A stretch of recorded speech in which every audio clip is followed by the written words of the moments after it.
This chapter is called I Meet Winnie's Evil Twin Brother, the Woolpoo. If y'all are going to the water, stay away from Collier's Landing. A couple of years ago, Mrs. Thomas's little boy Jimmy got caught up in some kind of whirlpool there, and they didn't find the poor soul's body for 3 days.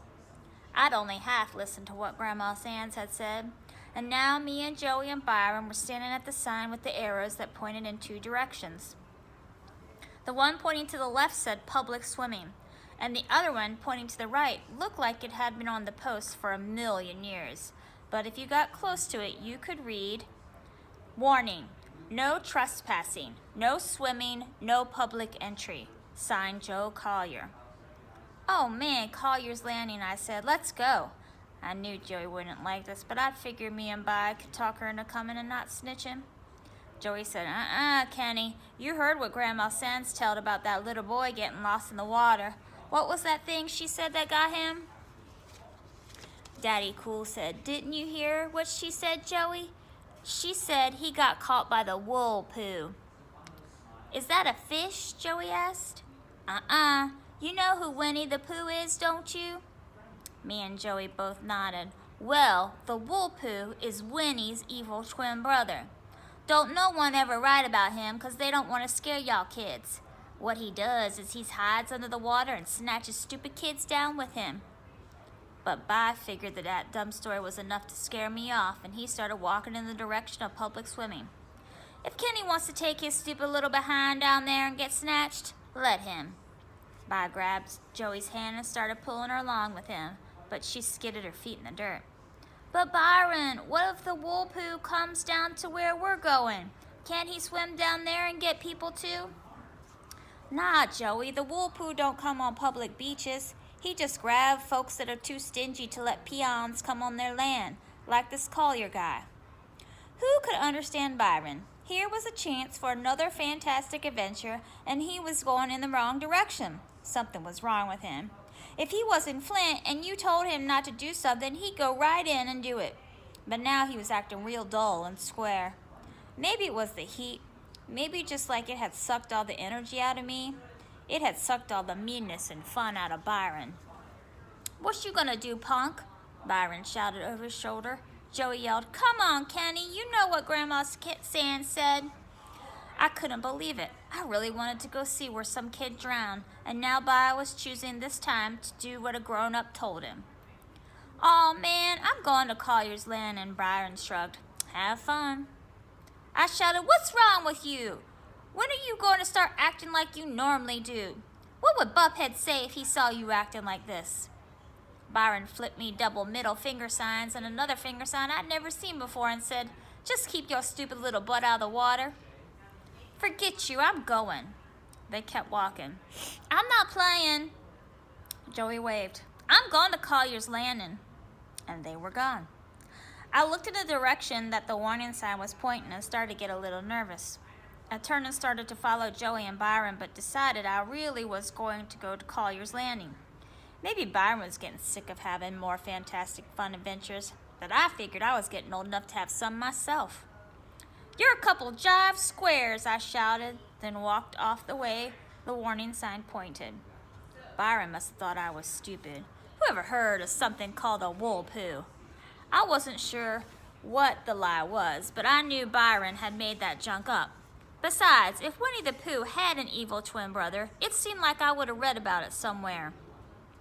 Some of the time it was kind of hard to understand what Grandma Sands was saying, but I couldn't remember her saying anything about a Woolpoo. If there really was something that snatched kids into the water, Mama and Dad wouldn't let us come down here, would they? I knew all the stuff, but I was kind of nervous when I followed the little trail that went through the bunch of bushes and led to the water. I forgot about Byron's lies as soon as I saw that water. Collier's Landing was great. The water was dark, dark blue, and best of all, it was about 100 degrees cooler. Joe Collier had put up another sign on a giant tree. Warning, danger, no swimming. 6 lives have been lost here. Bad drop-off. Signed, Joe Collier. 6? Grandma Sands said one little boy drowned here, not 6. I felt dumb, like a real hard at the water to see if the wool poo was hiding there. I even looked up and down the shore to see if there were any strange footprints on the ground. I was kind of worried because the sign looked a lot fresher than the first one. I kept waiting for Bi to jump out of the bushes and say something like, "Aha, you little dope, I got you. I made you look for the wool poo." But everything was real calm and quiet. The water didn't even look like it was moving, but like it was breathing, going up and down, up and down. And it made a sound like the wind blowing through big trees in Flint. I walked right to the edge of the water and still didn't see anything strange. So I figured if there really was anything dangerous, Byron would have followed me and stopped me from getting hurt. Wouldn't he? Then a bell went off in my head. I knew Joe Collier had put up that sign because he didn't want to share his lake with anyone. The wool poo was some made-up garbage. There's one good thing about getting in trouble. It seems like you do it in steps. It seems like you just don't end up in trouble, but you kind of ease yourself into it. It also seems like the worse the trouble is you get into, the more steps you take to get there. Sort of like you're getting a bunch of little warnings on the way. Sort of like if you really want to, you could turn around. The first warning I should have listened to was when Daddy Cool and Joey followed the arrow to the left, and I went right. The second warning came when I decided to wade into the water, and the knots wouldn't come out of my tennis shoe laces. I pulled and tugged off the shoes until the laces came untied. After that, it's kind of hard to count how many warnings I got, because with the trouble I ended up in, I must have had a zillion of them. Step by step, I kept easing into trouble until finally, I was standing in the lake with the water up to my knees. I'd gone out in the water because there was a bunch of stupid little slow-moving fish right near the shore, and I thought I might be able to catch one and keep them as a pet. I wasn't afraid because I figured if there really was a wool poo, and there was these area with little fish wouldn't be hanging around. Alabama fish were a lot friendlier and a lot trickier than the Michigan ones. I bent over and stuck my hand in the water and tried to grab a couple, but they kept slipping away like they were covered with soap. They were right there and I couldn't even grab them. They didn't even act like they were afraid of me. They just kept swimming around my legs, even bumping their faces into me, like they were trying to kiss me. It seemed like they wanted me to catch them and take them back to Flint. After missing about 100 times, I stood up and saw the reason the fish wouldn't go out into the deep water. There was a big green turtle about the size of a football cruising back and forth in the deep water, and he looked just as slow and stupid as the fish did. Wow, who would want to have a fish for a pet when you could have a turtle? I took a few more steps out, and the cool blue water came up all the way to my arms. Getting cool all of a sudden like this made my eyes bug out and sucked in my breath. I made a quick grab at the stupid turtle, and zoom, he flapped his arms once and disappeared into the deep water. That quick grab was the last step. Boom, all of a sudden I was in big trouble. The rocky ground under my feet started sliding away from the shore. I didn't get nervous because I knew I could flap my arms like a turtle and get back to the dirt. I looked up and saw the shore was still real close.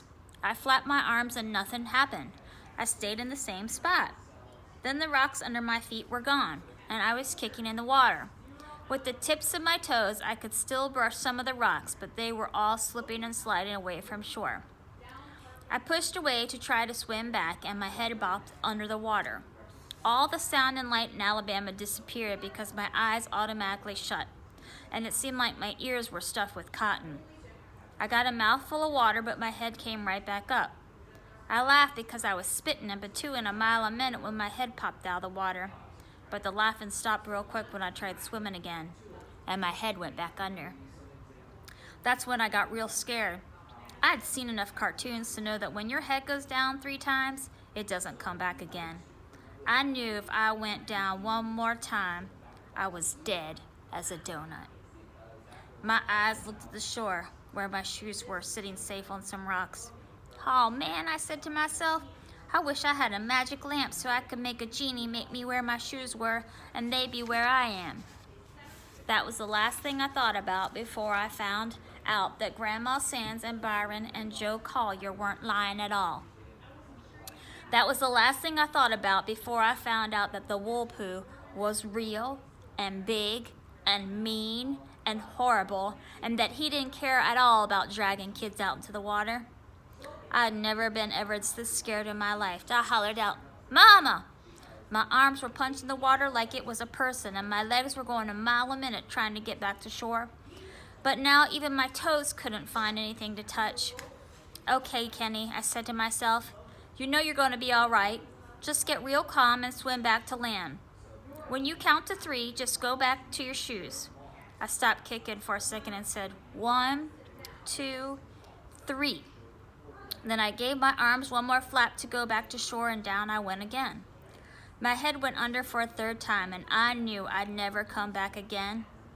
Going down 3 times is just like waking up and finding yourself tied to a tree and someone saying, "Ready, aim, fire." That's when he came swimming real slow out of the deep, and even though my head was underneath the dark, I could see him coming right at me. He didn't look like he was related to Winnie the Pooh at all. He was big and gray with hard, square-looking fingers. Where he should have had a face, there was nothing but gray. Where he should have had eyes, there was nothing but a darker, colder-looking color. He grabbed my leg and started pulling me down.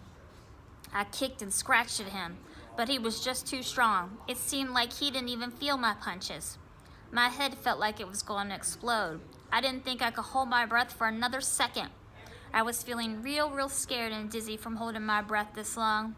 Then suddenly I could see that there was someone else in the water, and the wool poo was pulling me right toward them.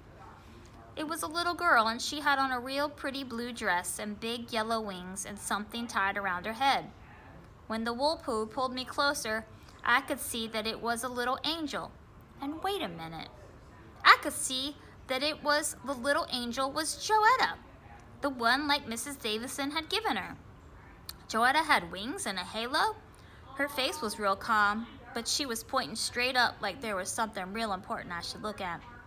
This angel that looked like Joy was telling me I had to swim one more time.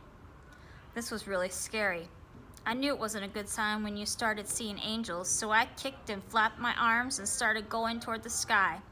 My head came up and I spit out a belly full of water and took a couple of deep breaths. "Mama! Mama, help me!"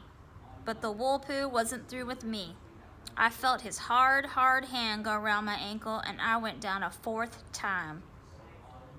I got pulled a little farther and saw someone else was in the water, kicking up a ton of dirt and scratching at the water like they were crazy. Byron. "Man, the wool poo is going to let me see all my family before I go one more time." Byron tried grabbing me, but the wool poo was pulling me too fast. I saw by his legs swim back up toward the sky. Stop. Stop. Up ahead, someone else was in the water. It had to be Mama and Daddy. "Goodbye, Mama. Goodbye, Daddy." No, it's bye again, still looking crazy, still scratching at the water. Byron and the wool poo started duking it out, but it must have hit 100 times in the place where it should have had a face. Finally, the wool poo couldn't take it anymore, and I felt those hard, cold fingers come back off my ankle. The wool poo swam back into the deep water, and the last thing I noticed about him is he had big square toes. Byron grabbed me and put his arm around my neck, and I felt like he was trying to choke me. As soon as he got me to shore and turned me upside down, I felt like I was going to die. I started throwing up a ton of water and food. If there was a forest fire somewhere, all they would have to do is hold me over it and I would put it out. I threw up and coughed and choked and vomited about 1,000,000 times, and all this just because I had breathed in some air. But Bai held my ankles and kept dangling upside down and screaming at me. When the sound from the water in my ears and the sound from the vomiting my guts out and the whoosh sound from the wool poo finally left me, I could hear Byron shouting, "Oh man, oh man, oh man," over and over. Finally I yelled, "Stop, put me down." Byron dropped me on the ground right on top of the water and the junk I had thrown up. I knew he was going to make a stupid joke about me landing face first and all that mess, but he didn't. He just wrapped his arms around my shoulder real tight and put his mouth right on top of my head. Byron was shaking like he was getting electrocuted and crying like a baby and kissing the top of my head over and over. This was real disgusting. He just kept saying, "Kenny, Kenny, Kenny," a bunch of times with his mouth wide open on the top of my head. I could feel his teeth grinding in my skull, but Bi didn't care. I said, "Oh man," and I tried to make him quit, but all I could do was sit there because I was too tired to do anything but let Daddy Cool nibble on the top of my head while he cried like a kindergarten baby.